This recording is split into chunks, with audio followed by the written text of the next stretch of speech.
Ya nuestro último ponente del panel, Francisco Moreno Díaz del Campo, es profesor de Historia Moderna en la Universidad de Castilla-La Mancha. Sus investigaciones se centran en los aspectos socioeconómicos, culturales y religiosos de la minoría morisca castellana, que son ejes de publicaciones como Los moriscos de la Mancha, de 2009, o Pintando al converso, que ya ha citado nuestra compañera Dolores, y que fue escrito en colaboración con Borja Franco. Su presentación de hoy va a versar sobre el sentido ambivalente de las joyas en el mundo morisco de Castilla. Bueno, pues buenos días, buenas tardes ya. Yo antes de comenzar con mi exposición, y tampoco para no alargarme mucho en el tiempo, pues también quería dar las gracias al museo, a la casa que nos acoge hoy, a la red de excelencia, a todos los compañeros que están aquí. Es cierto que no conocí mucho a Juan Carlos, pero evidentemente las pocas veces que coincidí con él, aparte de aprender mucho, siempre se te escapaba alguna sonrisa con él. Y bueno, me sumo al homenaje, al duelo que tenemos por su pérdida. Yo voy a hablar de joyas. Las joyas que son de joyas de moriscos y de cristianos viejos, las joyas que son un elemento relativamente frecuente en las dotes, en mi fuente, las dotes de las campesinas castellanas de la Edad Moderna. Tanto cristianas viejas como moriscas. Unas y otras llevaron alhajas de diversa consideración, de diverso tipo, en sus canastillas, y no pueden ser calificadas como indispensables. Es cierto que no son objetos que fueran indispensables, pero también es verdad que las referencias a este tipo de objetos, de bienes, menudean y son bastante frecuentes en la documentación notarial. Las joyas, que no han despertado mucho interés entre los que nos hemos dedicado a la historia de la cultura material popular, las joyas populares, pero no ha ocurrido así con las joyas de los estamentos más elevados, más ricos, más preponderantes de la sociedad. Desde el estudio de las joyas ha pasado, ya digo, bastante desapercibido entre quienes nos hemos dedicado a revisar ajuares e inventarios, si bien es cierto que poco a poco van apareciendo análisis que conectan con otros ámbitos de lo cotidiano.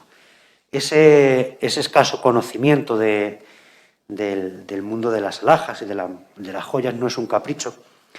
No es que el asunto carezca de interés, sino que es que muchas veces, y es una de las cosas que quiero que aspiro a que comprendan conmigo, muchas veces la fuente no da para mucho más. En relación con ello, creo que hay que señalar al menos 3, 4 grandes retos a los que nos enfrentamos a la hora de analizar las joyas en el mundo rural, en el contexto de la cultura material popular, de la cultura material de los campesinos. Un primer desafío sería vencer la imagen estática, a veces simple, demasiado simplona, que nos dan los inventarios. Y es que la mayoría de los inventarios tasan, describen, inventarían esas piezas para relacionarlas con un determinado valor. Y solo se detienen en ellas, o solo se detienen en la descripción de esas piezas, cuando esa descripción es necesaria para aumentar el valor de la pieza. Mientras que estamos en una pieza que es corriente, de una campesina, la descripción será pues tremendamente simplona, tremendamente austera. Porque, ¿qué es lo que ocurre entonces? Pues que abundan las menciones al material, abundan las menciones a la forma que tienen, pero son muy escasas las que se refieren al número de componentes, a la disposición, a la urdimbre de esos objetos. Junto a ello hay que tener en cuenta también un segundo papel, y que se relaciona mucho con los moriscos, un segundo reto, perdón, que se relaciona mucho con los moriscos, y el papel que estas joyas, que estas alhajas tuvieron en los grupos menos favorecidos de la sociedad, en los grupos populares, en los campesinos, en los estamentos más humildes. Analizar estas cuestiones, en principio, debe permitir ver diferencias regionales, que se conozcan las diferencias entre estamentos, entre grupos sociales, y intentar averiguar si hubo traslaciones estéticas, traslaciones de forma, entre las joyas que vestían las personas más ricas y las joyas que aspiraban a vestir las personas más pobres o más humildes. Si hubo un proceso de imitación o si hubo modelos estéticos diferentes. Un tercer aspecto es el relacionado con la historia económica, es qué papel ocuparon las joyas dentro de los ajuares de las campesinas, si las joyas tenían una función solo estética o si eran un elemento de atesoramiento. Ahora hablaremos un poco más de ello, porque resulta obvio que este tipo de objetos eran un accesorio, un elemento que estaba pensado para ser exhibido, pensado para ser enseñado, pero que su valor también venía determinado por el hecho de constituir una inversión. Y a veces tendemos a confundir o tendemos a derivar nuestra mirada solo a una faceta, solo a la faceta de ser exhibidos o solo a la faceta de componente económico, y a no fijarnos en la posibilidad de que un mismo elemento sirva para las dos cuestiones. Por último, para enredar un poco más el asunto, cabe añadir el caso de los moriscos, que es además lo que nos reúne hoy aquí. Y es que el caso de los moriscos resulta un tanto especial porque la predilección por este tipo de objetos no es algo solo achacable a la economía, no es algo solo achacable al deseo de atesoramiento, sino que también tiene una innegable faceta cultural de recuperación o de mantenimiento de la herencia perdida, especialmente en los moriscos castellanos, en los granadinos castellanos, como yo les llamo, que son obligados a abandonar Granada y a insertarse en un marco sociocultural diferente como es el castellano. Por lo tanto, universo mental, universo simbólico, universo cultural, incluso religioso, pero también económico. ¿A qué nos puede ayudar esto? ¿O de dónde partimos para el estudio de este tipo de cuestiones? Bueno, partimos del estudio de la joyería de raíz islámica, que es la que en principio determina qué modelos estéticos vestían nuestros moriscos, pero también tenemos que recurrir a otras fuentes, a otras aproximaciones, a otro tipo de acercamientos. El primero, las fuentes escritas, los inventarios, que es el que yo conozco menos mal y que probablemente es el que nos está ayudando más a reconstruir la vida de los moriscos, pero teniendo en cuenta que tenemos nuestras descripciones solo en letra, solo escritas, y no tenemos referentes estéticos, no tenemos referentes visuales. Por eso hay que recurrir a las piezas in situ. Pero el problema es que la mayor parte de las piezas in situ que tenemos son piezas medievales y no son piezas moriscas, con lo cual encontramos una disonancia a la hora de ver las fuentes. ¿Qué nos puede ayudar a solventar ese problema? La iconografía, las imágenes que tenemos en cuadros, que tenemos en retratos, que tenemos en los museos. Y aquí también tenemos una aparente contradicción, porque la mayor parte de las representaciones pictóricas en las que aparecen joyas musulmanas son representaciones cristianas. Con lo cual también tenemos otro elemento más de disonancia, otro elemento más de complicación que, por si no fuera suficiente, os lo estoy diciendo ya, enreda aún más el asunto de la investigación en este tipo de cosas. No quiero centrarme mucho más en esto porque quiero plantearles cuál es, también, igual que definía Dolores, a modo de proyecto y sobre todo para intentar recabar su opinión e intentar mejorar este tipo de cuestiones que nos ocupan aquí con vistas a plasmarlas de manera definitiva. ¿Qué eran las joyas? ¿Eran prendas para vestir o eran prendas para empeñar? O las dos cosas. Hay dos factores que explican la predilección morisca por las joyas, a mi juicio.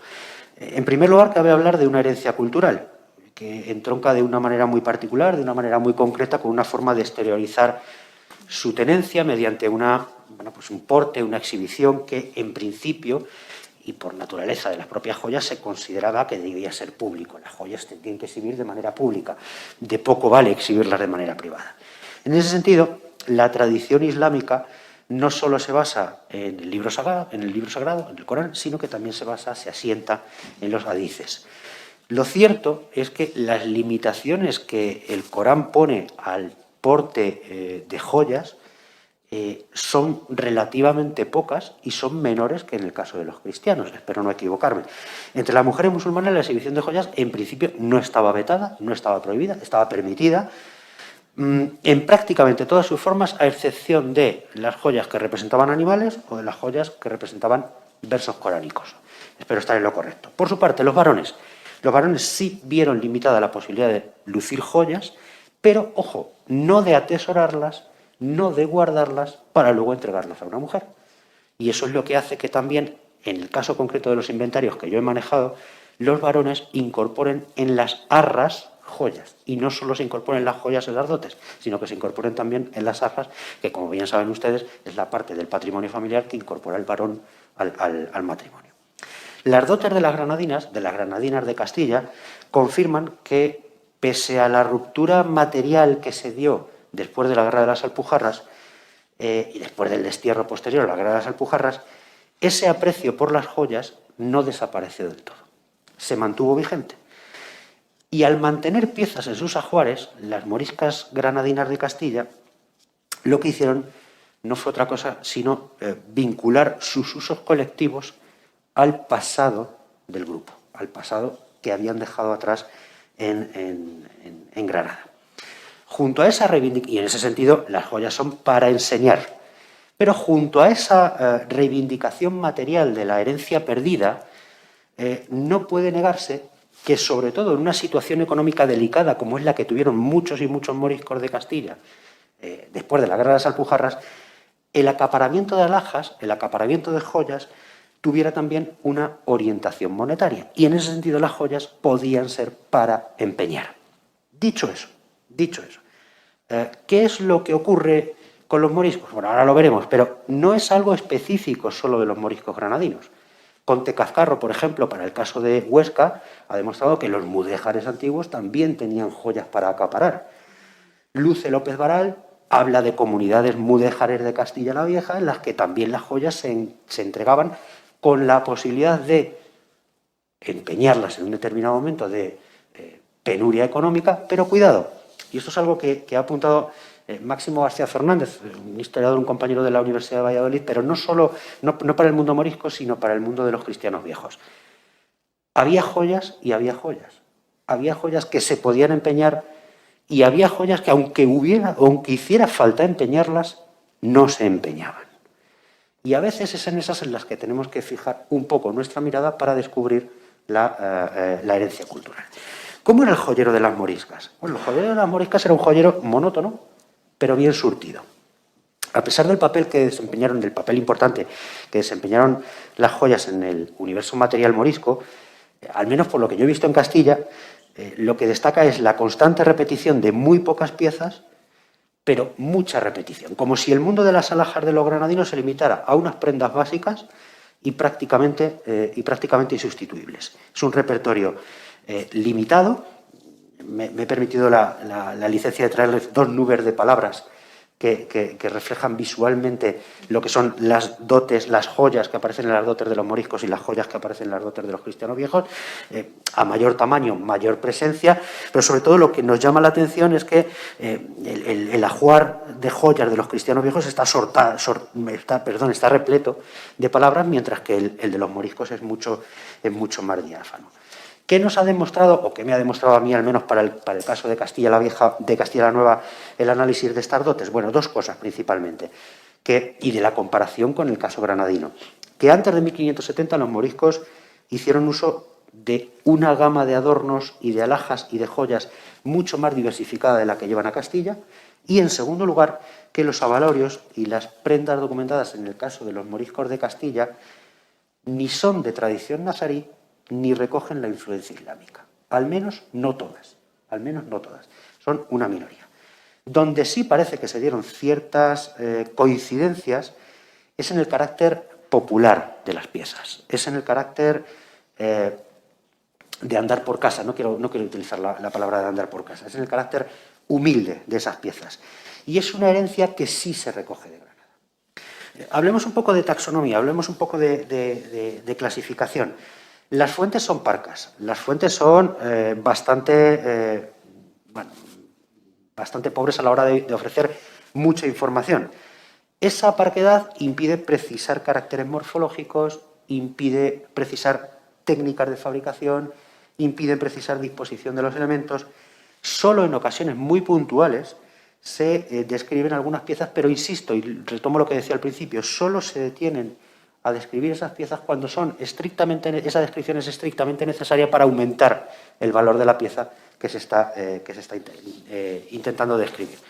A partir de esa brevedad de las descripciones, yo me he atrevido a establecer una sencilla clasificación en 3 grandes grupos. En primer lugar, el adorno de brazos, de manos y de piernas, dentro de la cual la inmensa mayoría de las piezas son piezas pensadas para manos y muñecas, porque los aros y las cintas de tobillo apenas aparecen descritos, o por lo menos yo no los he encontrado descritos en los inventarios manchegos, no al menos como tales, lo cual tampoco implica que no existieran, probablemente sí existían. Y entre las piezas de este grupo, lo que sobre todo destaca son las ajorcas. Fueron las más numerosas en las dotes de las moriscas, y mucho más numerosas en las dotes de las moriscas que en las dotes de las cristianas viejas. El empleo de ese término, y vamos al idioma, y vamos a la lengua, convive en los inventarios con el de las manillas, que era más específico, evidentemente, de las muñecas, y que ligeramente, en términos porcentuales, abunda más en las cristianas viejas que en las moriscas. Y a ambos vocablos se une, por ejemplo, el de brazalete, que no aparece en los inventarios moriscos, pero que sí aparece en los inventarios de cristianas viejas. También fueron frecuentes las vueltas, que bueno, tendríamos que entender como los aros más o menos gruesos que se confeccionan mediante la superposición unos de otros, y en este caso sí son comunes tanto a unas como a otras.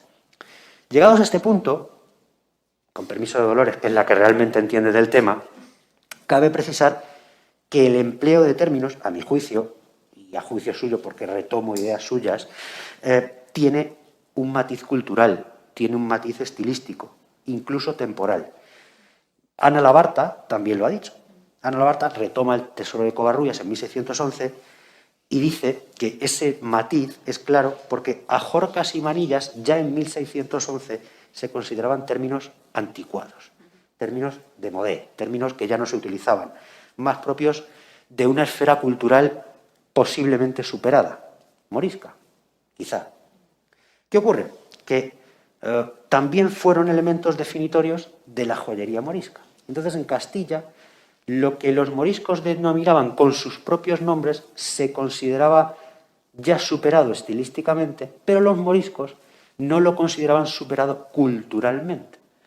Y ahí es donde hubo el choque, y por eso, probablemente es por eso, o yo me atrevo a decir que probablemente es por eso, por lo que los moriscos seguían incorporando términos en sus dotes que el resto de la población, o que la mayoría de la población, no incorporaba porque consideraba que no respondían a la realidad del momento. Bueno, en este grupo también habría que incluir anillos extremadamente sencillos, con mucha variedad de materiales, pero lo más común fue encontrarlos de oro, de plata, pero sin ningún adorno, sin adorno de ningún tipo. Abalorios de cabeza. En este caso resulta, y volvemos a los términos, el lenguaje siempre es muy importante, resulta tremendamente curioso que no aparezca el término pendientes. Nunca aparece el término pendientes, es un término minusvalorado en beneficio de otros, como arillos o como arracadas, que fue el más empleado en el caso de los moriscos. Tampoco hay descripciones detalladas, pero sí puede decirse que uno de los adornos más importantes fueron los arillos, los zarcillos, los tutes de Granada, que parece que es la terminología y la pieza predilecta entre los moriscos de granadinos de Castilla.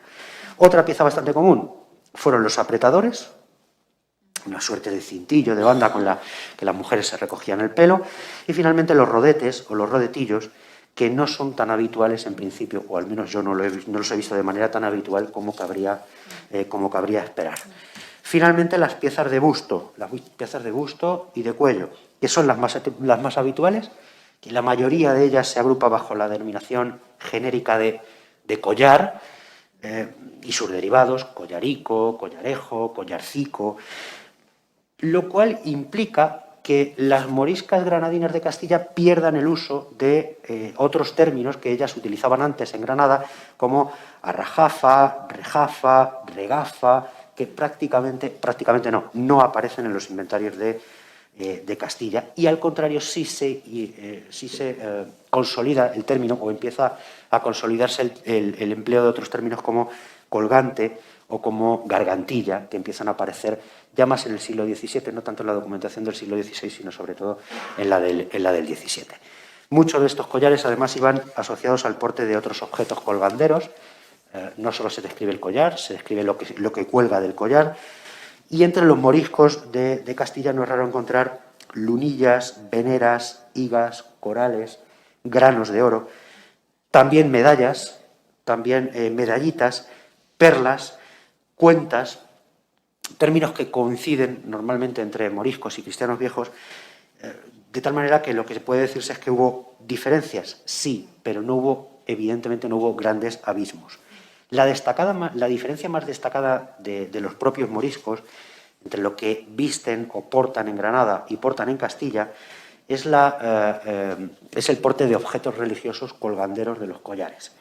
Ángeles, cruces, Agnus Dei, que sustituyen a los alcorcíes de Granada, pero que ahora no son excesivamente numerosos, pero sí es indicativo de un nuevo planteamiento cultural el hecho de que un morisco, probablemente los de segunda generación, no los llegados de Granada directamente, sino ya los nacidos en Castilla, pues llevaran esos alcorcíes, esos Agnus Dei, esas medallas, una medalla de la Virgen, un crucifijo, etcétera, etcétera. Finalmente, y termino, que no quiero entretener tampoco mucho a ninguno de ustedes, materiales y rupturas y continuidades.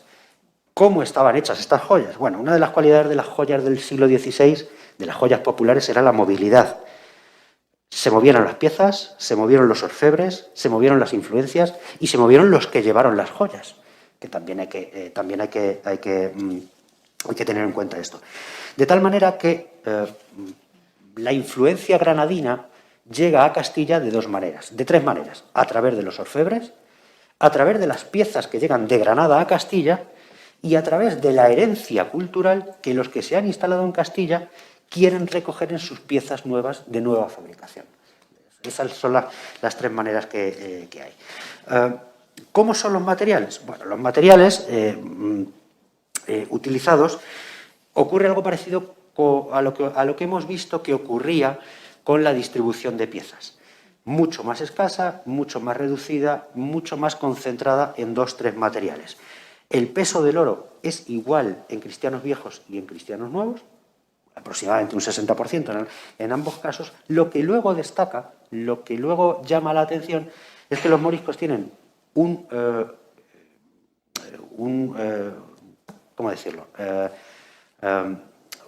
repertorio de materiales mucho más pobres que el de los cristianos viejos. Los moriscos se concentran sobre todo en oro y aljofar, y los cristianos viejos multiplican mucho más sus materiales.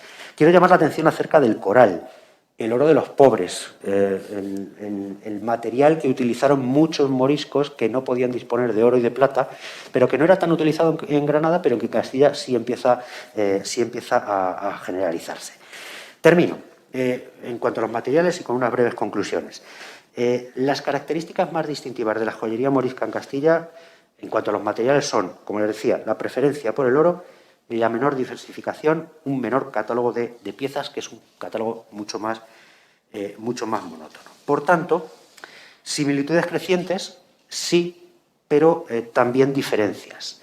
Similitudes y diferencias que dan cuenta de prácticas compartidas, de la toma en consideración de modas, de tendencias estilísticas comunes, no hay que negarlo, ese intercambio existió siempre, algo que en el plazo medio pudo repercutir en la progresiva disolución, no sé si absorción completa, pero sí progresiva disolución del morisco en el marco cultural y material de los cristianos viejos. Ahora bien, esa progresiva absorción o esa progresiva disolución no implicó renuncias, no implicó pérdidas de determinadas herencias. Y en ese sentido, yo me atrevería a decir, y quedo abierto a cualquier sugerencia, que después de la Guerra de las Alpujarras, la predilección morisca por las joyas se mantuvo.